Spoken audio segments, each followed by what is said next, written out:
everyone, it's Thomas Hargis. I am the pastor at Calvary Hilltop United Methodist Church and the executive director at the Jubilee Project. And in this video, we are continuing our series on streaming, and we're going to talk about audio coming right up.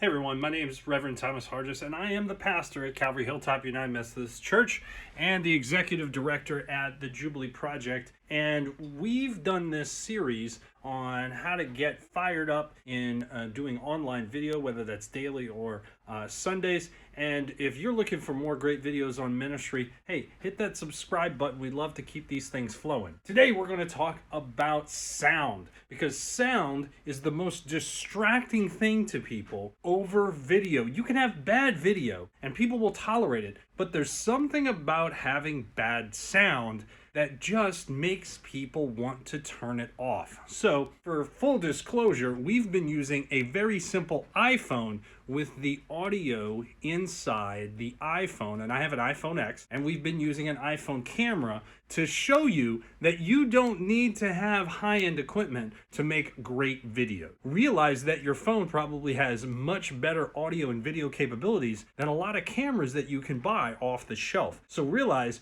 you might have the best production studio sitting in your pocket. All right, so if you're using your iPhone, you can pick up one of these, and it is a beautiful piece of equipment. So this goes into your iPhone port, and this is made by Shure. This is not cheap by any stretch of the imagination, but if you want to push your audio for about $250, you can put this inside your iPhone and it'll make it ring. If you want to go and utilize a camera similar to the one that we demoed before, or you want to go with a more expensive DSLR, absolutely do not use the audio that's coming from this camera or this camera. They're designed to be cameras, not audio equipment. So what you want to do is go to your port on the side of your camera, and you'll notice there's a little mic port right here. And that is going to be where you're going to put in your audio connection from you or whoever you are recording. So starting with some of the cheaper options, this is a small condenser microphone that you can use as a lavalier. So you can see it clips onto the person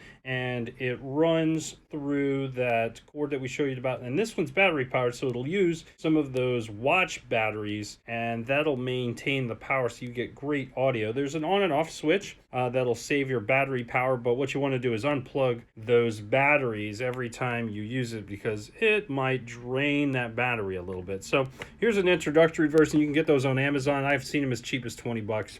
The next level up is a whole kit, and this is a shotgun mic kit here. Now you can actually load this on the top of your camera, and if you're walking around doing subjects or things like that, these are really great. It comes with a handle, a little windscreen. You're really set up here because it even has your adapter cables that it'll turn your XLR into a simple mic cable that'll go into your camera.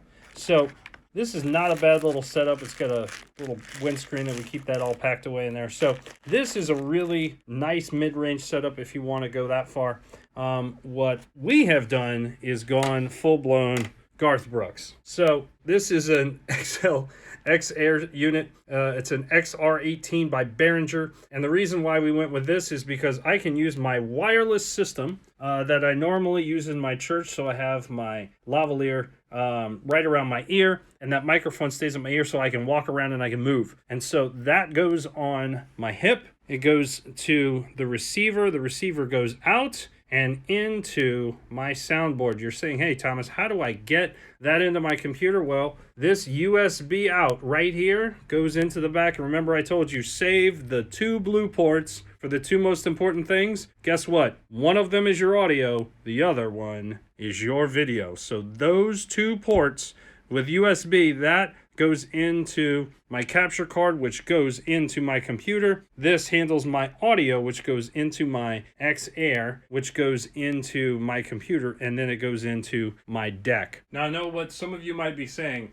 Thomas, I don't have all this stuff. I don't realize I don't need it. Yes, you do. You probably have this sitting in your worship space that your band has been using for worship for a long time. And if we're not going to be having in-person gatherings for a while, you just need to scavenge your system to be able to set up this exact same thing in your office or your local context, or just rearranging your current audio setup from your band to recording you as the pastor. We might get to a situation where it's just going to be one or two people in the worship space. You could use a microphone, and you can handhold a microphone. It doesn't matter. Try to use what you already have to bring the audio right into either your computer or into your phone to give people the best experience possible. Believe it or not, most people will watch YouTube videos with the audio only, or you can turn your video into a podcast, which you should be doing anyway, so that people can listen to it while they're exercising, while they're doing the chores.